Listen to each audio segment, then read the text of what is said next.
Yeah. Okay, terrific. Let me share go to full screen. Is that one single screen? Yes, it is. Excellent, thank you. Thank you, and I apologize for the disconnect with the internet. I thought on a Saturday it would be much better, but clearly it's not. So let me move this off my screen. Okay, so today I'd like to talk to you about our Venus flagship mission concept, which is a planetary decadal survey study. And for those of you that aren't familiar with the decadal survey, what we do in both planetary earth science, astrophysics is every 10 years we look at the science and what the new science is and come up with a plan that NASA follows. And so in preparation for this decadal survey, which is underway right now, we're actually they looked at about 10 or 11 different concepts. And this was one of them. So my co-conspirators are Marty Gilmore from Wesleyan University, and the study was actually done at Goddard. Even though I'm at JPL, the study was done at Goddard with help from JPL, as well as Ames and Langley. Okay, let's make sure these things advance here. Okay, are we advancing? Oops, yeah, we are. Okay, good. So the flagship concept was studied by a lot of people. So this was started about a year and a half ago, and the study was October, let's see, must have been October 2019 we started, and wound up last July. The study team was quite extensive. We had great number of people on the team. And the main technical team then, as I said, was at Goddard. And we used their MDL team, which is like the JPL Team X, which is the concurrent engineering team at Goddard. We used them for 2 whole weeks. And it was the first time they had ever done remote study session, because this was right in the beginning of the pandemic. So we would started, I think, the end of March and beginning of April, and did 2 MDL weeks, and that was great. The number of people in the community that helped was enormous, and there's a list right there. That's probably not everybody, because everyone that belonged to the Venus assessment group participated one way or another. The team itself met a couple of times a week, and fortunately, we were at Goddard for 2 or 3 days in February last year. So about a year ago, we were at Goddard, and that was terrific, because at least we got to meet people and be able to do the study, at least having some faces associated with names. So why would we want to go to Venus? Venus is, this is an image from the Mariner 10 in 1974, but it's the hottest planet that we know. It's 450 degrees centigrade on the surface. There's 90 bar of atmosphere, mainly CO2, and it's often known as Earth's evil twin. It's about the same size as the Earth, and of course, it's the second rock from the sun. So there's a lot of reasons that we want to look at it, primarily to understand our own planet a little better, because is this something that's happened as a result of climate warming events, or is this just inherent in the way that Venus is a planet?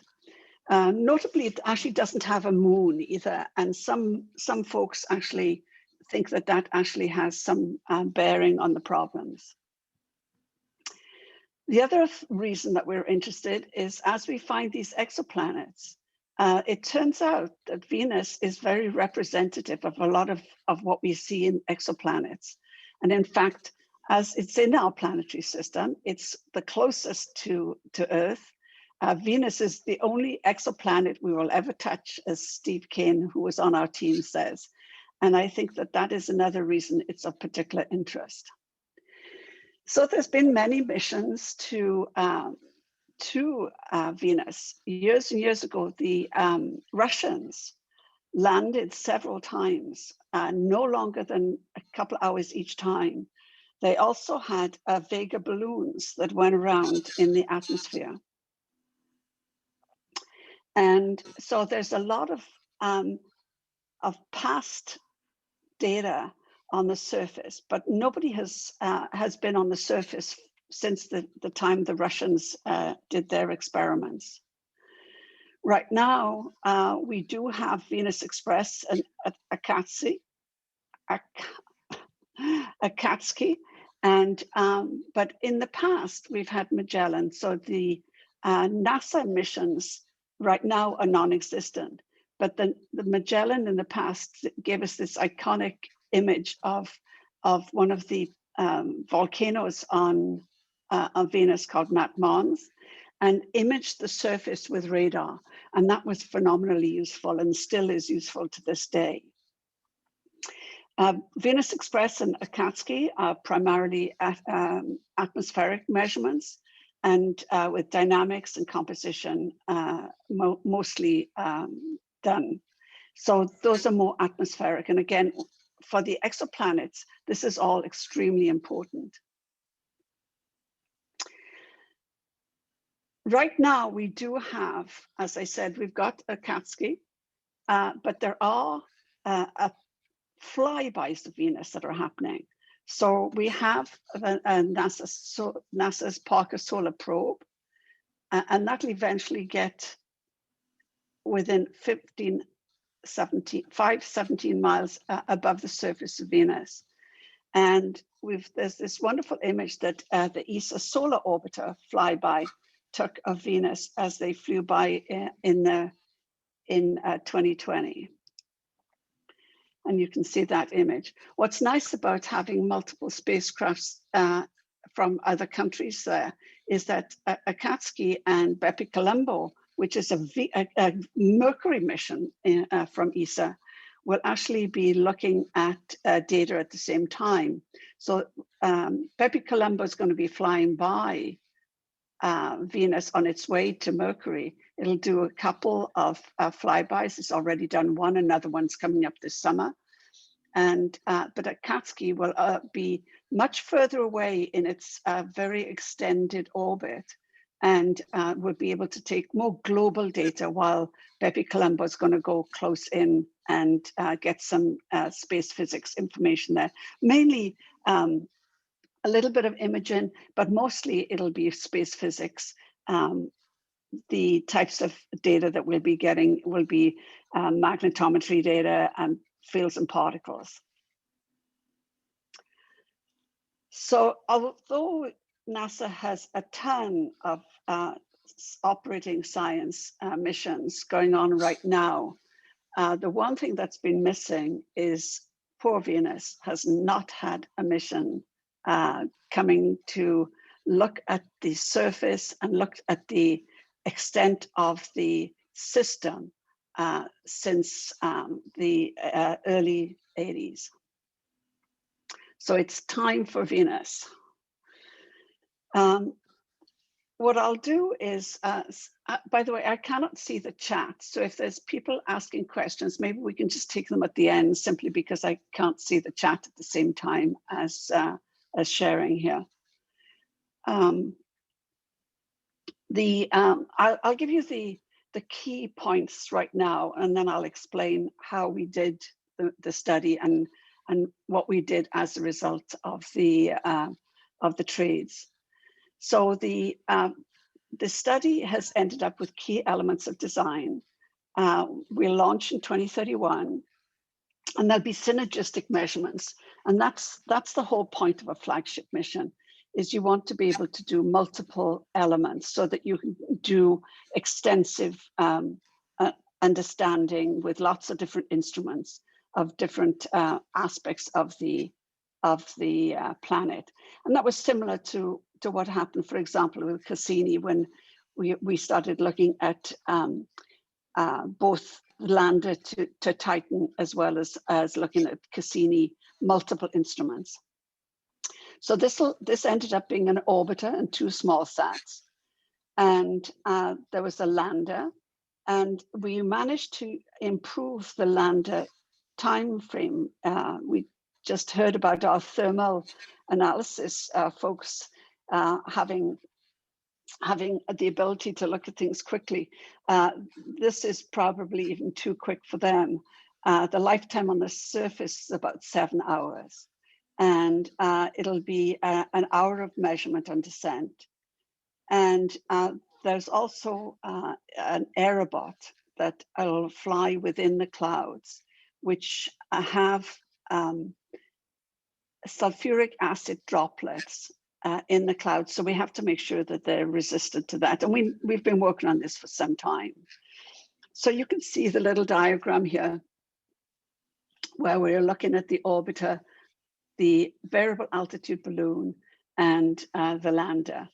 It'll also have a long-lived lander component, which is going to last for much longer than 60 days. This is really a technology study in that it's the information is going to be pinged up, if you will, every time an orbiter flies by. For this particular study, we had to assume that there's no prior Venus missions, even though, and I don't mean missions such as Magellan and the missions that are in the past, but I'm talking about the missions that are in play right now. I'll talk about them, but there's a couple of missions that are in competition in Discovery right now. And there's also an ESA mission concept named Envision, which is looking at doing a medium mission in their competition. And the Russians are also looking at that, at another mission as well. And I'll talk a little bit about how all of this plays together. So what are the science goals? So the science goals are to understand the history of volatiles and liquid water on Venus, and determine if Venus has ever been habitable. So this is really a habitability mission. It's to figure out if there was really any time in the history that could be, life could have existed in or above the surface of Venus. We want to understand the composition and climatological history of the surface of Venus and the present day couplings between the surface and the atmosphere, with a very warm, the very hot surface of 450 centigrade. We've got a 90 bar of CO2 right above that. And so how does that surface play? And then we want to understand the geological history of Venus and whether Venus is active today. There are signs and there are papers out where we have decided that there is probably active volcanoes on Venus, but we need to really make sure that that's the case. And how recent is recent, whether it's active today or whether it's active in the fairly recent past. So you can see the science objectives: determine if Venus once hosted liquid water at the surface, identify and characterize the origins of the volatiles today, and place constraints on whether there's habitable environments on Venus. You can read the rest of them. One of the things that that you'll see in the right hand is just impressions. They're not really all of the processes to be studied, but those are the types of processes and the level to which we can do the different examinations. So we'll be looking at things from the mantle and core crust all the way through to escape to space. So it looks at Venus as a system. And this is really an important aspect of the flagship mission. And being a flagship, we can look at the system and not just one aspect of it alone. So this gives us a very good understanding of how all the different elements can interact. It also, this mission directly addresses all of these VEXAG goals and several objectives from the science plans. It informs planetary science division objectives. It also informs heliophysics and astrophysics. So it really cuts across all of Science Mission Directorate at headquarters.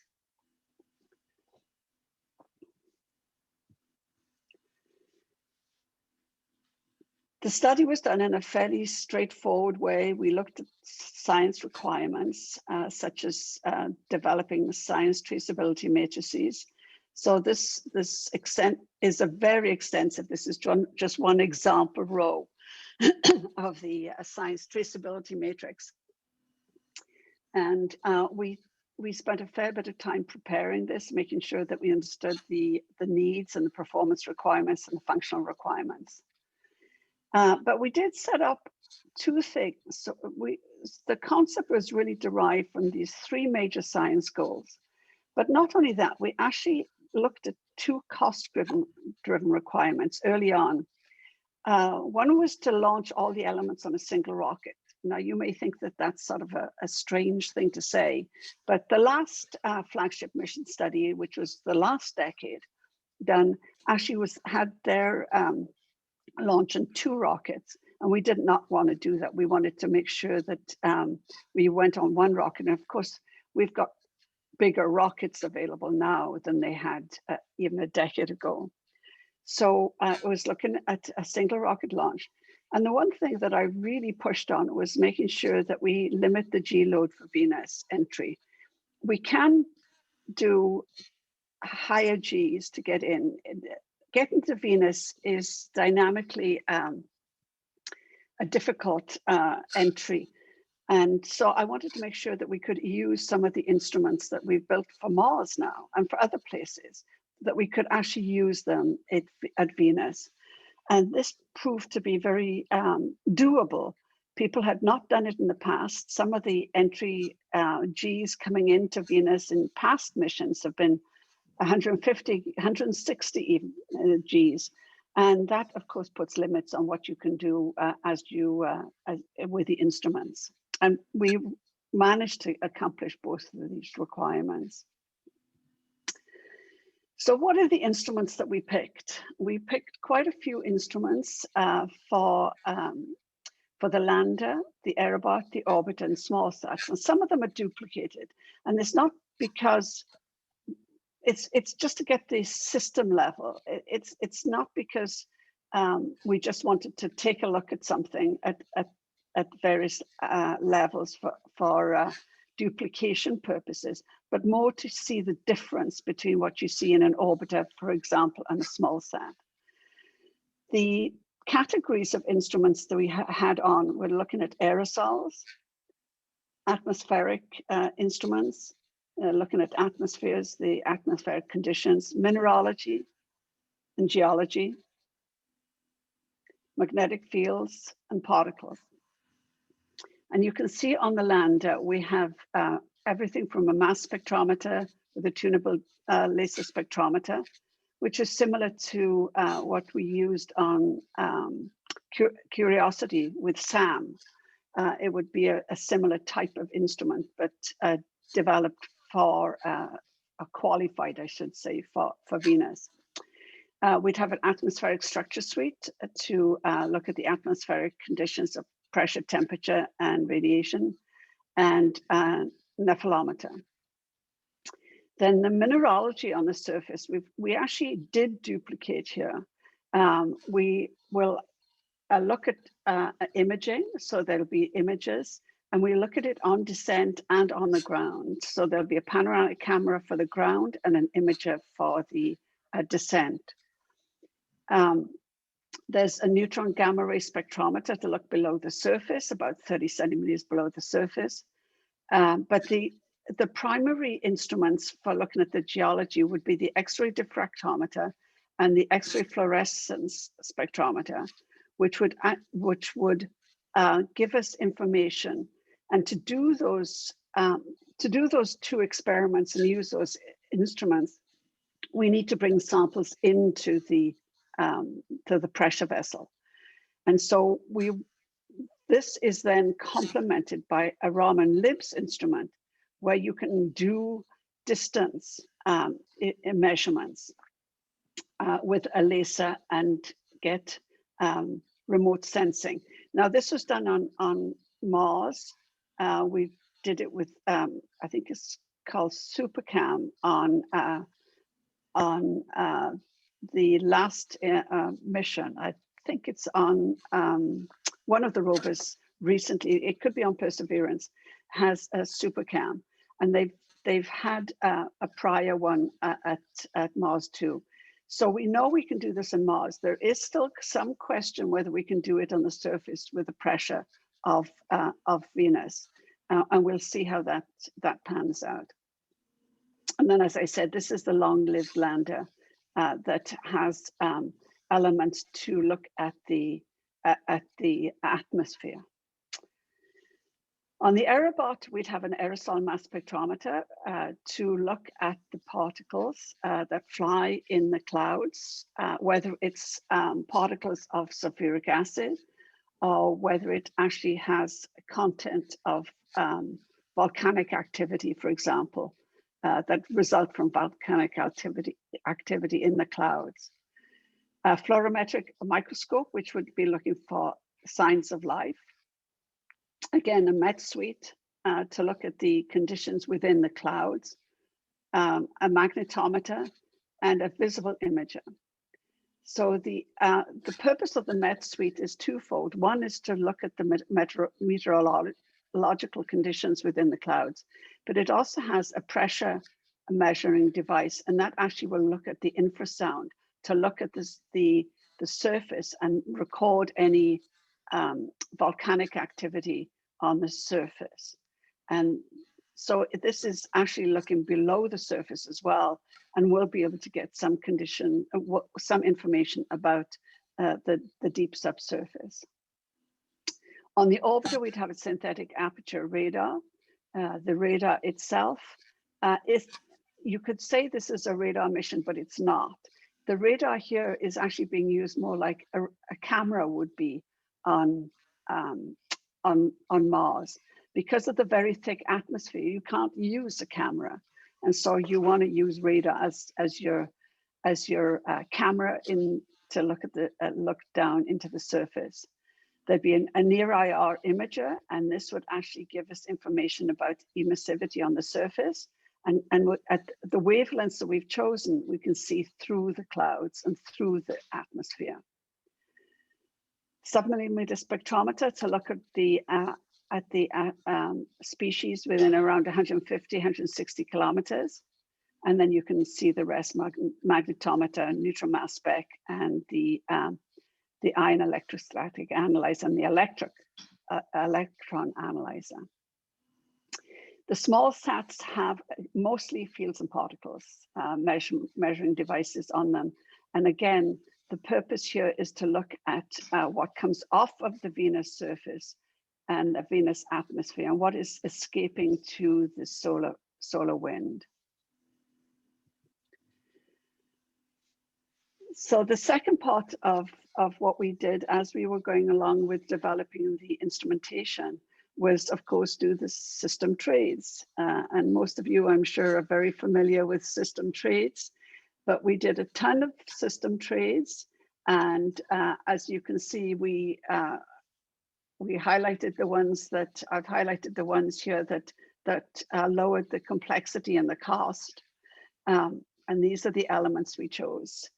We also did trades for each of the platforms, and I'm not going to go into these trades, but you can see that it was pretty thorough, and we spent a lot of time working a lot of these trades. Whoops. And this is how we ended up with the VFM, the Venus Flagship Mission platforms. The Falcon 9 was the rocket, which was a Falcon 9 heavy expendable with a 5-meter fairing. And as you can see, everything fits in pretty well. The orbiter was also the carrier space vehicle for the lander and the Aerobot. And the small sat airbots, as I said, were both science vehicles, but they ended up really being critical for the communication. And so they doing double duty. And the variable altitude balloon was key to looking at range between 52 kilometers and about 62 kilometers. The mission timeline was such that we launched in 2031. After the launch, immediately the small sats were deployed, and they went on their merry way to Venus and got into final orbit around 8:34. The orbiter went with the airbot and the lander. And the reason that we wanted to have the small sats get there ahead of time is they had to be the communication for a lot of the landed element and the airbot. So we wanted to make sure those were in place before we got there. So it turned out what we did with the orbiter was we actually did a flyby of Venus first and then went into orbit. Deploying the airobot on November 34 and the lander in May of 2035. The mission then went into a final polar science orbit before ending the nominal mission in 2038. So it was quite an extensive concept and did a lot of science over many, many, many years. And I'll show you a little video. We had such a great team working this. This is a little video that that Drew Jones at Goddard did. And it shows all of the instruments and the mission concept. Let me see if I can get this working right. Let's hope the bandwidth here is good enough to show this.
And thanks to Drew for doing that. This is one of these people that just is phenomenal mechanical engineer that just loved doing those videos. So he did us a nice little video for showing how the spacecraft and all the spacecraft platforms work together. One thing that we did discover quite early on, and we worked very hard on, was this communication scenario. The communications at Venus are quite difficult because you have to have S-band or UHF from the surface, because the atmosphere is so thick that you can't really use X-band and Ka band. So you've got to have an S-band and UHF on the platforms. It turned out that we do not have temperature available S-band components for the communication for the long-lived in situ explorer. Such things don't exist, but they believe they can do the UHF. So we had the UHF going to the small sats, the lander and the aerobot both could do S-band, and they could do S-band to both the small sats and to the orbiter. And of course, the relay to Earth for the small sats was going to be X-band, but to the orbiter would be both X and Ka band. And so you can see this took some doing to get everybody in the right place at the right time. But it also has pointed out to the community that this is something they need to pay attention for, because in the past, when people have assumed they've only got a 2-hour window for the lander, nobody has spent a lot of time looking at the longer term communication strategy for when you're on the surface for 7 or 8 hours or even longer. And as the thermal folks are working these issues, we're beginning to see even longer times possible on the surface of Venus. The small sats themselves, as I said, were science primarily to understand the evolution of Venus's atmosphere and magnetosphere, to measure the interaction with the solar wind. We're particularly interested in the oxygen loss, the ionic loss from water. So this tells us what's happening to the water in the atmosphere. They were elliptical orbits, but importantly, they were in solar cycle 26. So here's 2031, and you'll see it captures almost the entire solar cycle, which would be really a phenomenal thing to do. So the data would be very, very useful for understanding both the solar wind plus the interaction of the solar wind with the Venus environment. And because of the lack of Venus intrinsic magnetic field, the solar wind sweeps a lot of the atmosphere away from Venus. So this is a very interesting set of measurements that would be made. The orbiter, as I said, is not a SAR, but we will be doing SAR, and we will be mapping the surface in high resolution, as well as looking at the species on the surface using the emissivity measurements. It also has a mass spec. This will fly at around 300 kilometers altitude. And so we wanted to make sure we understood, again, in different altitudes, the composition of the atmosphere. So we'll be looking at the escape to space at 300 kilometers, we'll be looking at around 150, we'll be looking, and then 60, 50, 60, and then all the way down to the surface. So there'll be the complete look at the atmosphere in this particular concept. The aerobot will do an entry, descent, and float. It's not entry, descent, and landing. It's entry, descent, and float. And it circumnavigates the Venus. It'll entry point will be on the day side, but it circumnavigates at night. and all the way around, and eventually ends up at the pole. We said 60 days, but in fact, there's no real lifetime on this. It could be as much as you like. The atmosphere moves around, the winds around 50, 60 kilometers, around 200 miles an hour. I mean, they're substantial, but the relative motion with the balloons, of course, is much less. The one thing to know is to make sure that everything's can be protected from the droplets of sulfuric acid. And to that extent, the balloon material has been looked at for some time at JPL, and people know pretty well how to do that. The question is making sure that the instruments are all protected. And so we had plans for ways of managing to do that. The first circumnavigation would just be a single altitude, just to get a baseline of what happens around 55 kilometers, 55, 56 kilometers. Later on, we'd go up and down. And the reason to start at around 55, 56 is that it's around 20 centigrade. It's very benign in terms of temperature. It'll give us a good understanding of the convective clouds and the habitability at that level. And what you want to do then is go up and down, and you can change the altitude with the super pressure balloon internal to the zero pressure balloon, as you see on the right.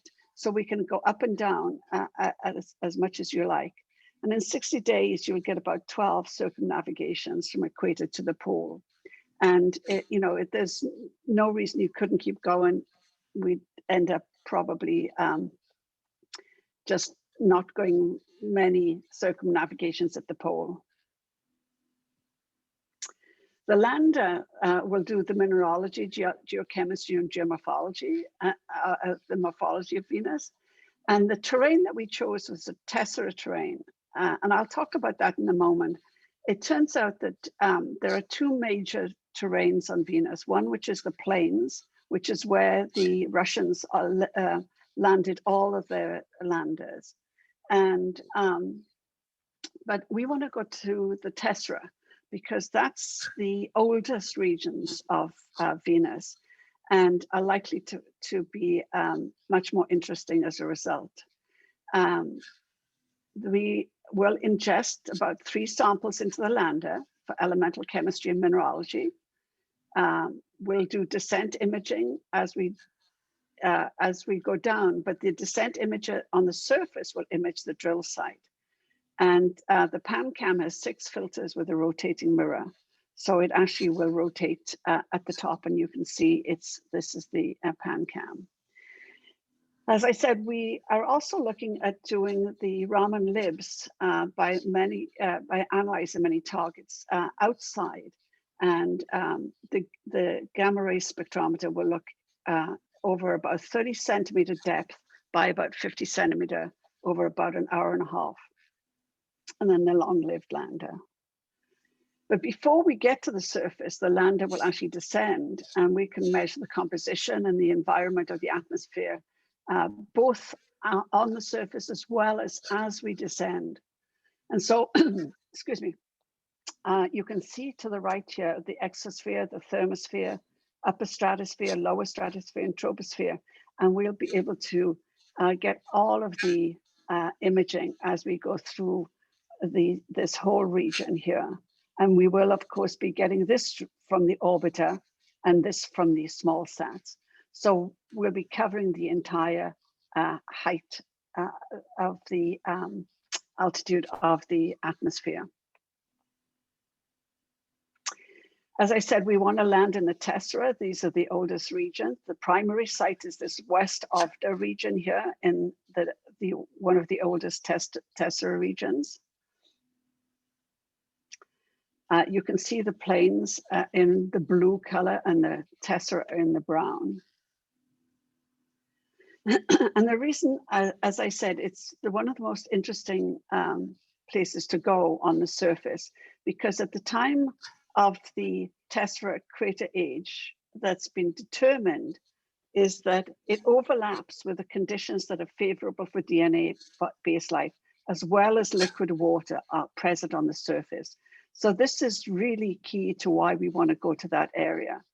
Earth, of course, has all of the present day conditions favorable to life, and Mars had it many years ago. It doesn't even have the tectonic activity anymore, and of course it doesn't have the liquid water on the surface, and not the conditions favorable for DNA life as we know it right now.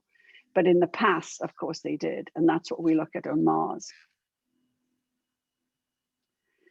But one of the things that's really tough about the Tessera is landing. They can have very high slopes. They can be not crevasses, but very deep valleys. So landing is a real key. We really have to do a good job at this landing. And the ingestion then, it depends on gravity for sample delivery. So you want to make sure that you're in a reasonable orientation. So we may have uneven surface, and we may have surface materials which are pretty hard. So we spent a fair bit of time trying to figure out how to do the landing hazard avoidance and the terrain relative navigation. Now we'll be doing terrain relative navigation with Perseverance, so we know we can do that. And that's on it, but that's on an almost atmosphere-less body. Mars is 1/10 Earth atmosphere, and this is 90 bar of CO2 and water and sulfuric acid as sulfur species. So this is quite different. So the terrain relative navigation technology has to be changed for this particular environment. And then also the hazard detection and avoidance that we'd like to do needs to be better understood. So we had LiDAR on this to look at the real-time processing of descent images. And then we use these fans, kind of like screws on a submarine, to relocate the lander to avoid any steep slopes we might do. And all of this will need some more work, but the design closed, and it was really it's a case of developing the technologies to the point that we can do it for this particular environment. As I said, the lander lasted on the surface for 8 hours. The landing is here about an hour in after the descent imaging is done. You can see on the top line here, the communication relay. So initially, the small sats during descent are what takes the data. The orbiter then will go by and get the majority of the data of the imaging and the high data bandwidth and high data rate instruments. And then the small sats will pick up again afterwards. But you can see that doing just an orbiter on the surface, you are limited by the orbiter being in sight of the lander to actually do the communications. And this doesn't matter, you'd have to go quite a ways away from the surface to get an orbiter that would be available to a lander or to anything on the surface for an extended period of time. The cost of this mission, the rules said they needed 50% reserve. This came out around 3.7 billion, which is sort of in the medium range for flagships. The mass was 9,584 kilograms. And you can see the timeline, where pre-phase A would start in the next few years and launch would be in 2031. And the deployment, you can see the schedule for these things here. So very typical of a flagship mission schedule. As to risks and technology readiness level, the highest risks, as I've said, are the landing and the landing terrain, relative navigation, and hazard avoidance systems. We know we can do it. But the technology needs to be changed from that of Mars to Venus. the landing pressure vessel complexity is one we struggled with. It's very, very tight, as you could see, to keep a smallish pressure vessel. It's quite tight. And of course, the mission complexity, because you've got multiple platforms, we felt that that was a risk that we had to identify. We want to make sure that NASA continues to fund, that we get funding. There's not even funding right now for these variable altitude balloons, although JPL has worked extensively in this area for the last decade. And we need to qualify all the instruments and sample acquisition handling for these pressures and temperatures. And you can look at the technology development plan. So there is a plan in the final report, and I've got that listed on the last chart. So as I said, this is actually complementary to other Venus missions that have been proposed right now. Veritas is a JPL mission actually that's been proposed for discovery. That actually is a very good SAR mission, high resolution SAR, and that would be really wonderful for this mission. We could descope the near infrared emissivity instrument and possibly change reduce the amount of radar that was needed on the surface. Da Vinci is a Jim Garvin PI from Goddard, is a descent probe. And what that would done, we wouldn't descope anything for that because you need to land, but it would give us a second position, a second place on Venus to get information about the atmosphere, and that would be huge. It turns out if you look at the Venus data right now, even though this seems like there's been lots of missions, a lot of the data, especially from the older Russian, there's maybe 1 point or 2 points. And so we are inferring quite a bit from that. Envision if it was going to go to Venus at the same, if it won the competition, would be at Venus about the same time. And that would be wonderful because we might be able to completely descope the radar and the near IR emissivity measurements. In fact, it could be a joint mission if at that point. And with the Russians, the Venera D lander will visit the plains. Okay, so the Venus flagship mission concepts would have a lot of firsts. And the first mission to trace volatile inventory all the way through the system, the Venus system, looking at the phase, the movement, the reservoirs, and loss over the Venus history. It could do a lot of things over a lot of years. And so I think it would be something that if we could actually do right now, it would be a really interesting mission. And the Decadal Survey is really looking at this. They're trying to look at also, in the Decadal Survey, they're also trying to look at trying to do a New Frontiers cost Aerobot mission to see if they can put a standoff orbiter to monitor the aerobots and communicate with the aerobots. The way that the Russians did the aerobots, for example, was to use ground-based monitoring and ground-based efforts to get the data back. So we'd like not to have to rely only on that. So Venus touches it all.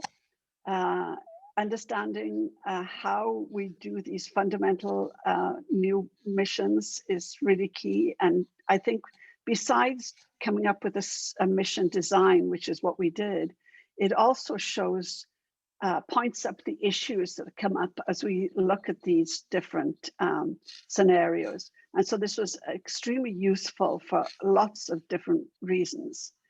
And one of the things that we recommended was that NASA Institute of funded Coherent Venus program, very much like a Mars program, where you'd get the scientific research, the technology developments, and then finally we would do a Venus flagship mission.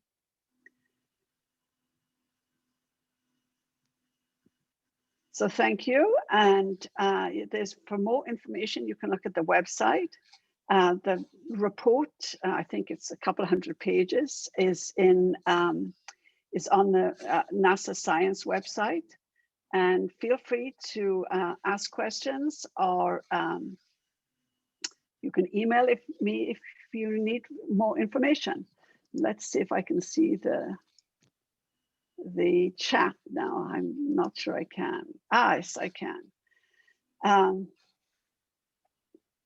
Okay, so Mitch was describing to the panelists and attendees that the Discovery Mission Program was a NASA mid-sized competed mission.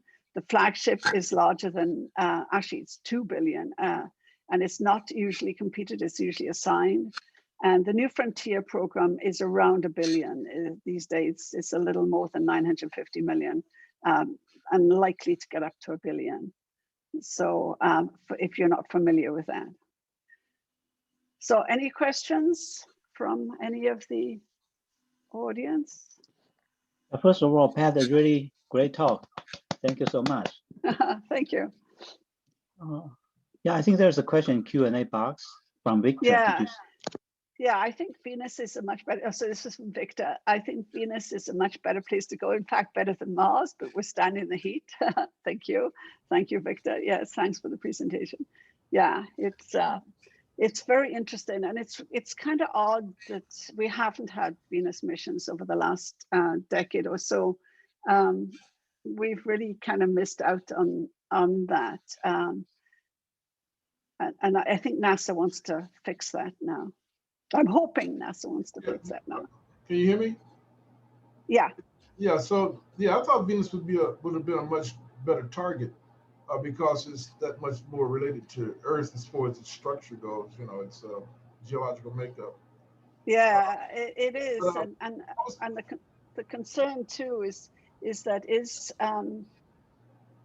it, you know, is this where Earth is going to end up? Is it going to end up a Venus? As we go down, you know, global climate change, is it going to end up eventually in the same spot? And that's something that we really need to know. Yeah, but is that considering? Is that because of a change of orbit, or because the global warming eventually will heat the existing Earth orbit around the sun to a temperature that's equivalent or reaching toward Venus's atmospheric temperature? No, it probably started off about the same as Earth. We don't know why it became so hot and why it lost its atmosphere. I mean, it lost its water vapor.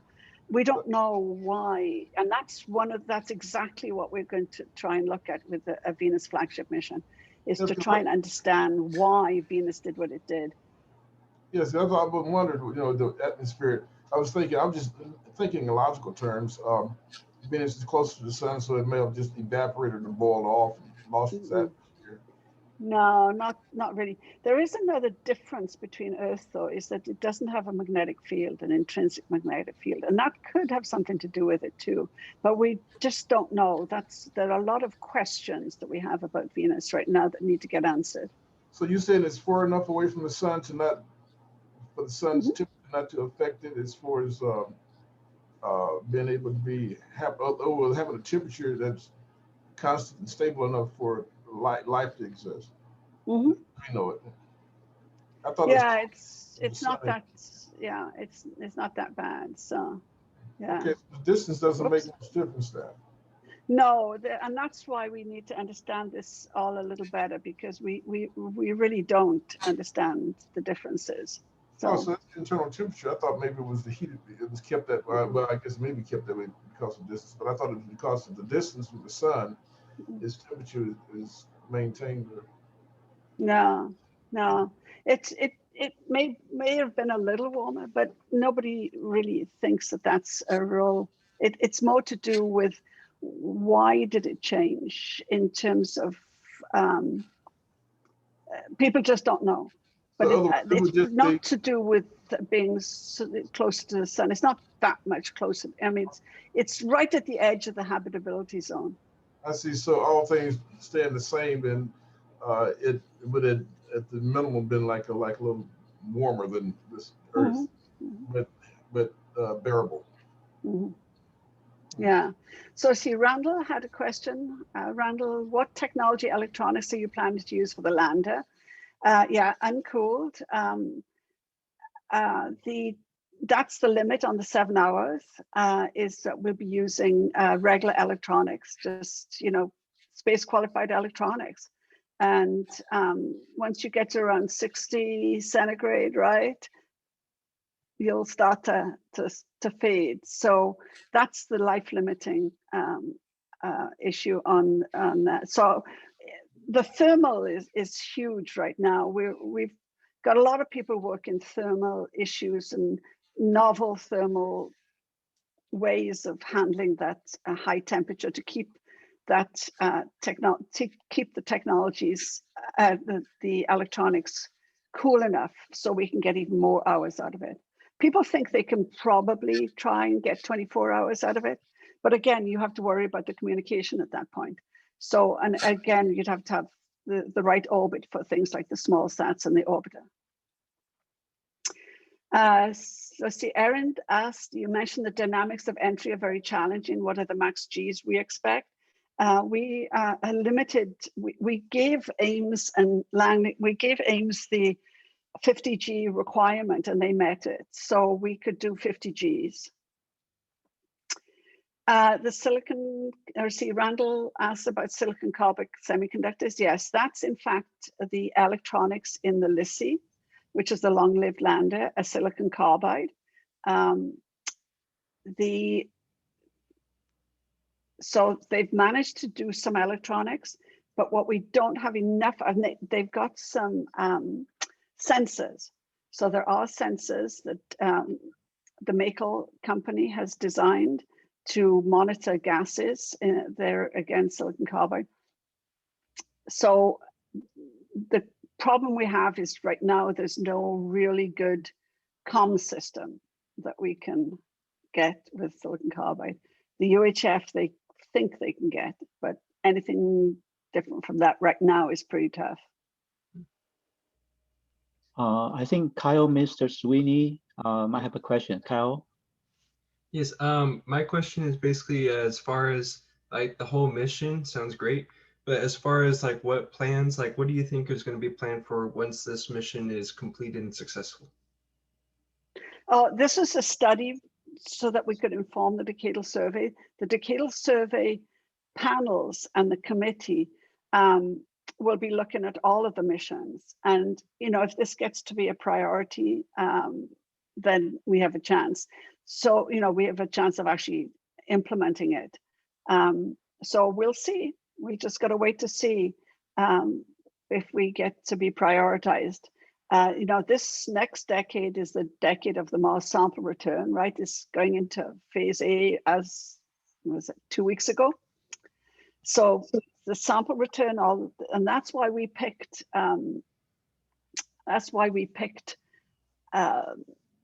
a launch date of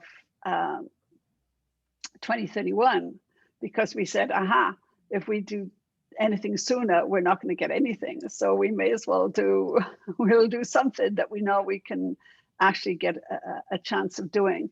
So this mission is very popular with the scientists because they understand the issues. And there's a couple of other, Ocean Worlds is a very popular target for a lot of missions, and ice giants. So we'll have to see what the decadal survey says. Okay, thank you. So Erin asked about the Venus lack of a moon.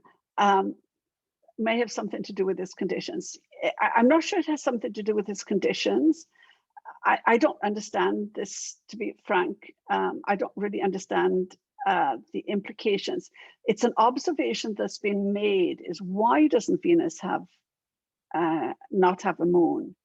And nobody knows the answer to that question. But it's an observation that's been made that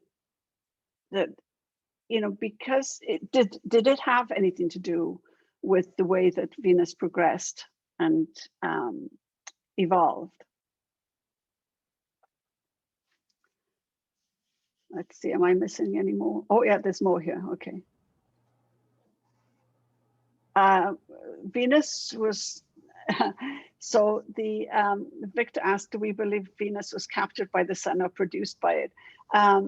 So the solar system was, Venus was formed as part of the solar system. The same time Earth was formed, all of the planets were formed around same time. And so it's the accretion of the material to form planets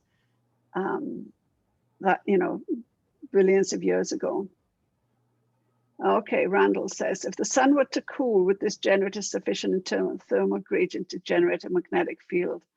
I don't know the answer to the question. I do not think so. I don't think that's the reason there's no magnetic field. I think there just simply isn't enough magnetic material in the core. Let's see. Erin. Do the small sats have their own propulsion system? Yes, they do.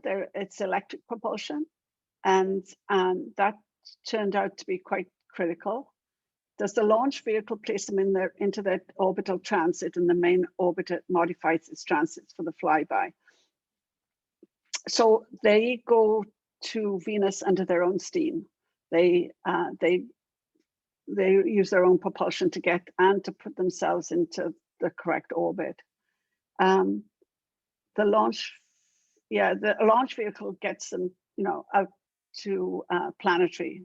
So they just have to go from there. The main orbiter modifies its transits for the flyby.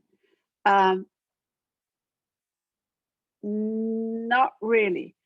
The flyby Venus, yeah, that's part of the trajectory design, the mission design. It was designed that way. So it was designed to go around Venus one time so that it could deliver after the small sats got there. While we're waiting for more questions, actually related to what Aaron asked, what is the design lifetime for the orbiter and the two small sats? Are they designed to last for a couple years? Yeah, so that's an interesting question. The orbiter is like any other orbiter that we developed. So we say there's a lifetime of, X number of years, 10 years, 8 years, whatever, but there's no reason it can't go longer. So that orbiter could have a long lifetime the same way MRO does around Mars, right? Or, some of the Mars mission, Odyssey's been there for how many years, right? Long time. So there's no real reason that the orbiter couldn't be there for a long, long time. The small sats, as the technology is improving for the small sats. In fact, we did not go into the detailed study of small sats.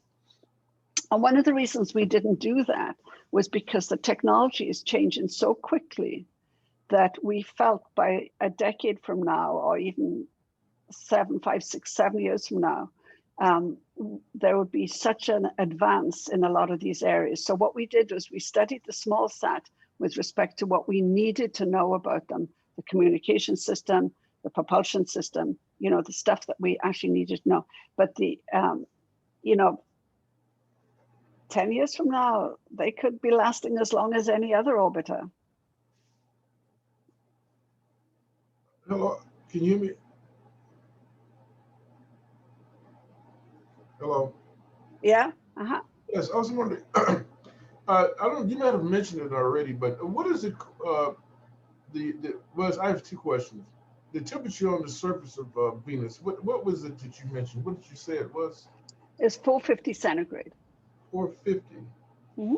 Okay. Also, has there been a study between Mercury and Venus? Because Mercury is closer. I was wondering, does Mercury has a magnetic field, right? Yeah. Okay, so that answers my question then. So I was just trying to differentiate between the difference between Earth, Venus, and Mars. Uh-huh. And so Messenger was a mission that went to Mercury, and Bepi Colombo is on its way there now. That's an ESA mission. So Messenger was a US NASA mission. So they studied So Messenger has studied mercury extensively. And in fact, one of the other studies for the decadal survey was a Mercury lander. And that's a tough mission.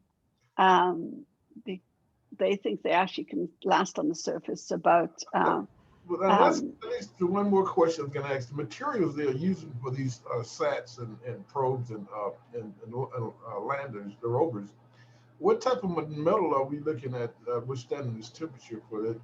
Usually titanium. Titanium? Yeah, usually. Yeah. There must be a lot of insulation. I mean, it must be really insulated. Yeah, so the thermal system is quite elaborate, and we used oh,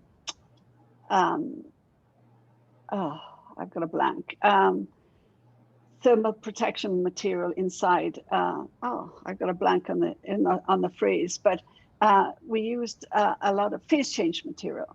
Okay, so yeah, and so that's why you get that. Right now, the phase change material can last about 7 hours on the surface. So the whole mission on the surface was like 8. But what people are doing is thinking of novel ways to improve the thermal conditions. And so we're looking at, as I said, 24 hours. Now the LISI will last after, currently is scheduled to last after. So they will last much, they'd last 2 or 3 months. That's the claim right now. So we'll find out, but the electronics goes after the heat rises, and so the communication gets to be an issue. I understand.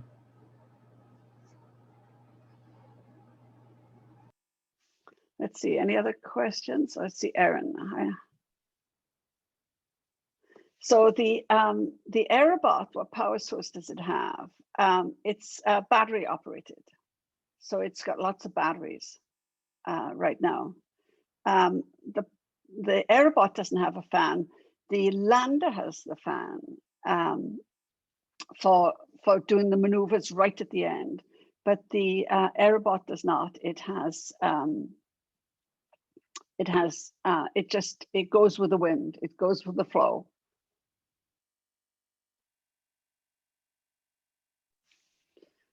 Okay, Pat, actually, the video you showed, there's the people just make the pump. Yeah, sorry. The video that's showing the mission, that's is very nice. The music was pretty good too. Do you know what? I wondered if you could hear. I set it for that, but my system said it needed me to reboot Zoom before it took effect. So I was not quite sure you'd hear the music. Yeah, because many years ago, I saw there was a kind of, I don't know, it's a kind of a video is from NASA, but I'm not so sure it's JPL. It has very nice music too. It was the music was using the the French composer Saint-Saëns and the organ concerto. It was very good, very fitting for the Voyagers, and this one is pretty good too. This was a weekend job, not job. The guy likes to do these things. Wow. Drew Jones at Goddard, he did a great job, and he did the whole thing. He did the music, he did everything. He just, one Monday morning we came back and here was all this stuff done. It was like, oh, this is really cool. Yeah, it is. It's I think Erin posted something a few minutes. Yeah, she did, about the pump. I'm gonna see if I can flip back to that chart that you're referring to. I know the one you're talking about. Sorry guys, I'm gonna flip here if this doesn't bother you too much. Yeah, so this is the one you're looking at how this all happened, right? So the pumping and the venting system, there's a transfer of gas, and the only I'm not positive about how all this works, but it's only battery operated. So there's only primary batteries and rechargeable batteries, and there's solar cells, right, to recharge the batteries. So in that respect, it's solar, right? But and you could see that on these are all solar cells around here.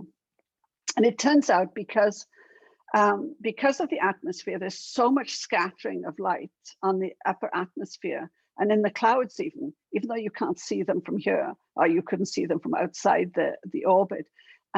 There's so much scattering, you can put solar cells all the way around and you get light all the way around because there's so much scattering. Does that answer your question, Erin? Erin, actually, you can unmute yourself to speak if you want. But yes, anyway, thank you. okay. Erin is actually my wife. This is her Zoom session. Oh. So, but yes, thank you for that answer. It seems similar to like a ballonnet on a blimp. Yeah. I assume that's the same I principles think at so. work. Yeah, we used to only look at, we've looked at fixed altitude balloons for a long time when we were looking at super pressure balloons, and we've been looking at things for some years.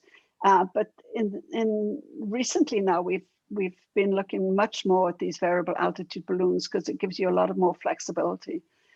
They are a little more complicated. We are going to this year, I think we're going to try and look at what the pump and venting system really will be comprised of.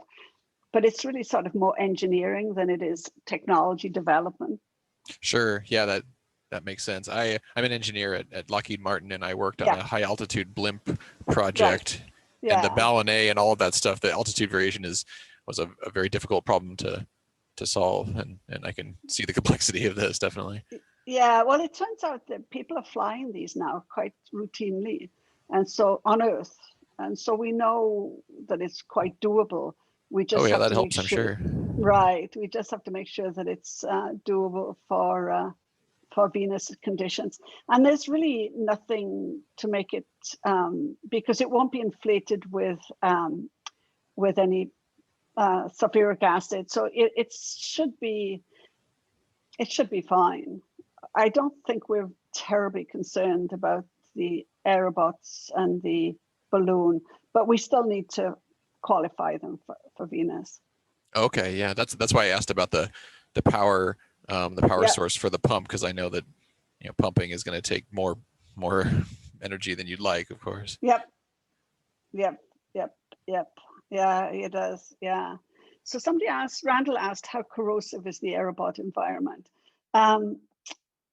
It's not it sounds bad to say you're going to have droplets of sulfuric acid, but they're small droplets. And as long as you for a 60-day mission, you're probably just fine. But you would want to count on that, right? You want to make sure that you're going to keep being fine. So we'll take the precautions. That's something we probably need to understand a bit better. The Venus chambers that we have right now, there's one in Glen that's got Venus surface. I'm not sure they can look at the cloud conditions. That's a very difficult thing to do. But we'll be, to qualify it, we certainly will have to look at all those things.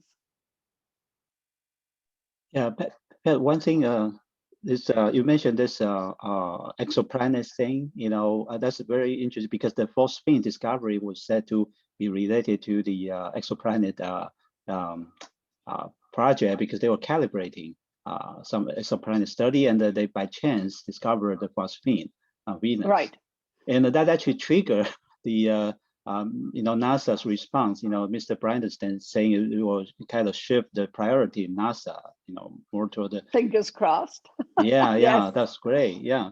And the other, I just happened to notice that in your bio mention, you also work on the outer planet. So do you think that maybe, as you said, in 10 years or something, that there will be more mission focused to Neptune, Uranus, Mercury, and Venus?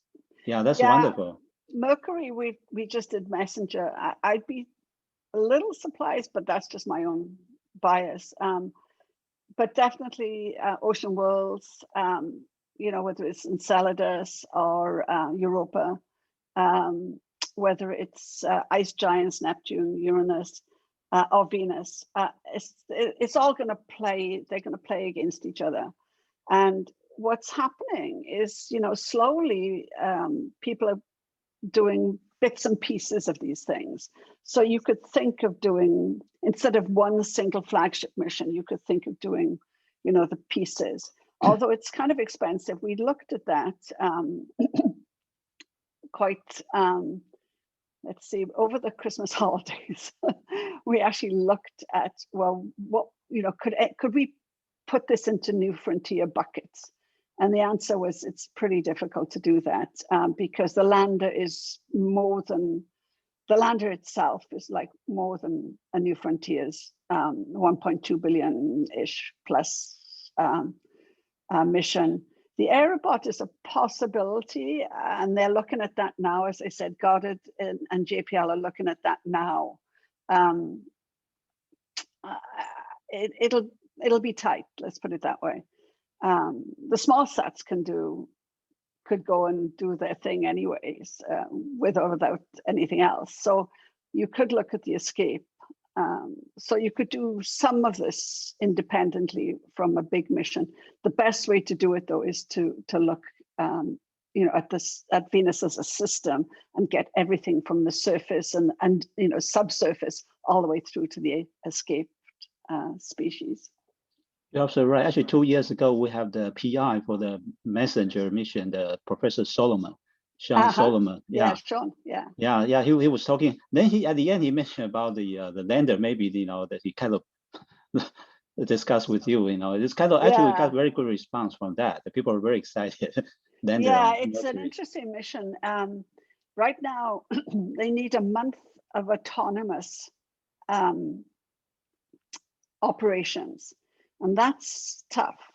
The Venus mission's tough in that it's got 8 hours of autonomous on for the lander. It's 8 hours autonomy, and of course the balloon and the Aerobot would have to be autonomous. So those we need advances in autonomy to really make these missions not so much viable as more useful, because you need to have that autonomy. They really need to be there. The autonomy needs to be there. Yeah, I think this things like AI, machine learning, those things are very dramatic. I think someday it will be ready.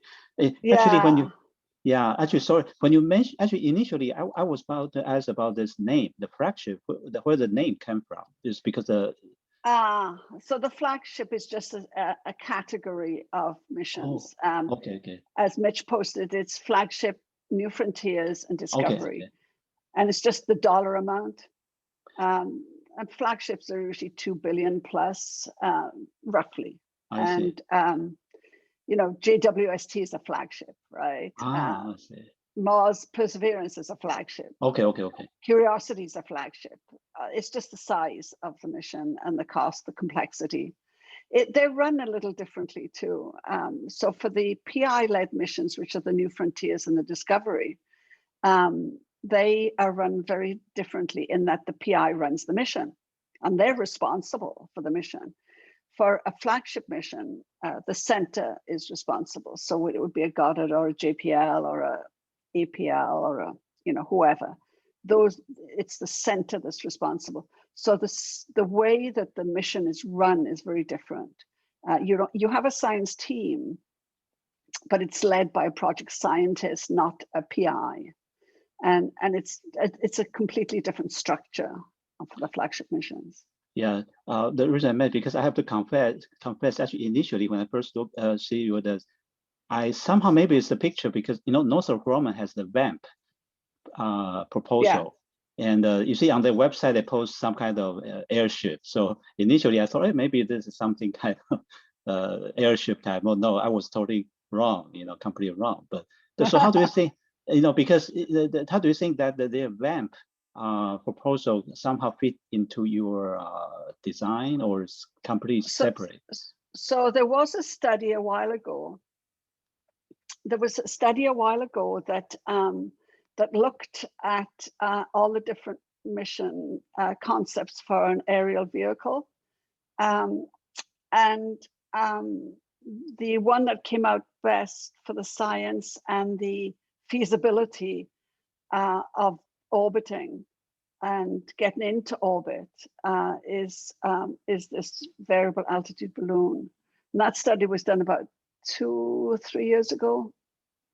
So it fed into the studies, but so far has not risen to the top in terms of choice for a viable mission. Yeah, I think this study and the proposed mission you proposed is very exciting, but it's a little bit more, I have to say this a little bit more, I think it's in a good way, but it's a little bit more aggressive because, you know, you saw that it's complete and the whole, but do you think the Russian will be happy about this? Because they claim Venus is the Russian planet. So we work with the Russians. So Okay. there's a joint Russian team. That's the Venera D team.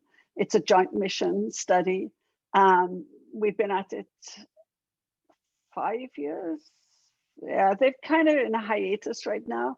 I was there a year and a half ago, 2 years ago, someplace around there in Moscow, and talking to the Russians about, you know, Venera D and the funding in Russia. It's a funding issue in Russia, but we're happy to, you know, NASA is very happy to do what we can to help them move along, and we have been. The joint study is evidence of that. So you mentioned your study. I think I also saw the Verona D. I think that's Venera D. Yeah, that's the joint NASA Russia I see. mission. This and is it would go. Yeah, it would go to a plane. It would go to the planes. Yeah. This is so exciting. Yeah, sorry to take your time because, you know, kind of try to fit in, but personally, I'm also have been very excited about this. But I think I think Aaron posed some questions. Yeah, Aaron's got a couple of questions. So 8 hours of autonomy on the lander, for what reason? It's simply thermal, no other reason. You could, I'm not sure the small sats would come back around again. I mean, we'd have to play around with the orbital dynamics and the orbital efforts with the small sats and the land and the orbiter, no, with the small sats and the orbiter. But the main reason was thermal. We just don't have the phase change material or the thermal design to last longer than 8 hours right now. That was, I mean, when we started, God had said, oh, we'll never do 8 hours. And I have to say, JPL I knew we could, because we've had some concepts at JPL that are pretty far along that we could do the thermal. So I was pushing them to look at long, and they came up with 8 hours then. So that's really the only reason for the lifetime of the lander. Yeah, 8 hours is most of the primary mission for the lander. Yeah, it's 1 hour in descent and 7 hours on the surface. Okay, everyone, that's any more questions? This is a great opportunity. You meet the person, leader behind the scene for this great mission. It's a great opportunity. Oh, I think someone posted another one. Aaron, you're welcome, Aaron. No, sorry. Aaron's husband, you're welcome. Husband, yeah. Yeah, this truly amazing. We can meet you. You know, this truly our great pleasure and honor. So. Oh, you're very welcome. Yeah, if there's no more question, do you want to say something as a closing remark? No, I just hope people get excited about Venus. I'm so excited, yeah, especially with you. It's really timely to get excited about Venus. Yeah. Yeah. So we've, you know, we're doing everything we can at JPL. I know Goddard's interested. So, and headquarters is interested too, I think. Yeah. In fact, the Planetary Science Division Director, Laurie Glaze, used to be the PI of the Da Vinci proposal. So she's had to recuse herself from the evaluations because she didn't want to get in the middle of that problem. But she's a big supporter. And I think she's helped Thomas understand the reasons for that. Thomas Saarbrücken, who's the SMD chair. SMD AE. Yeah, so I hope we get, I'd like to see a program. I think we all would. So we'll have to see if that comes out of the decadal survey. Yeah, exactly. And what AIAA can do is, we keep doing events and webinar or real person event with you and your colleagues, and get the community, aerospace community, and also the general public, get them excited and well informed, that what AIAA could do. And yeah, that's really good. Yeah, this definitely will continue. This is so exciting. People are asking, just why we ignore our nearest neighbor. And since the Voyager, there's so many years, just Uranus and Neptune, they're completely ignored. And we could go to Pluto, but just ignore those. Just a pity. It's time. Yeah, it is time. And I think that people are realizing that. The difficulty is, if you actually think about it, though, is that we train planetary scientists on previous missions. And so by having so many Mars missions, we've got a huge amount of Mars planetary scientists. And what happened with the US, because we did not have Venus missions, we had to build back up the Venus community. And so we've spent the last, in fact, Laurie Glaze and I were chair and vice chair of the VEXA, the assessment group. We spent a lot of time trying to build up the community back to a point that it was vocal enough to push for Venus missions. Yeah, this is a great point. Yeah. Yeah, you have it's a sociological effect as well. Yeah, which is very important for space exploration. Yeah, right. I think things start to shift like this. It's a very important effort, and I think this same thing for MMRTG. I think the radioactive material used to be supplied by the Russian, and now I think we make our own plutonium now, right? Now, and also you see this. That was a big push from the outer planet community to get that going. And so you were behind that. I see. Yeah, when I was on that assessment group for like a decade, and we would push like crazy to get that plutonium going again. And it is now. They're doing about they're doing, I think it's about a kilogram a year now, but they can upscale it now, because we had to buy. NASA actually paid for their equipment upgrades and putting new things, new instruments, and they had to redo things, and we had to pay for it. So NASA paid for it, and they're at the point now that they've got the line working correctly, and we can produce plutonium. And yeah, it's amazing. We meet the person behind, and you are doing all the right things. Thank you, really. Thank you so much. Just we all do our little bit, right? Thank you. Very important. Small step, huge step for mankind. Yep. We do that. Yeah. Okay. So let's see. Hesitate. Actually, there are a lot of interest. I'm so excited, but you see, we don't want to also keep you here all the time, the whole day. So if there's no more questions, let's see. No. Okay. So if that is okay. So really, thank you so much. And please stay in touch, because we really want you to come back, and anytime you like to talk about whatever you want, and let us know the more new progresses or whatever you've been doing. Thank you much. Yeah, thank you. Appreciate the invitation. Thank you. Anytime. Thanks. Bye-bye. Thanks, Mitch, too. Oh, you're very welcome. Bye, everyone. Bye. Bye-bye. Yeah, okay. Thank you very much for everyone for attending today's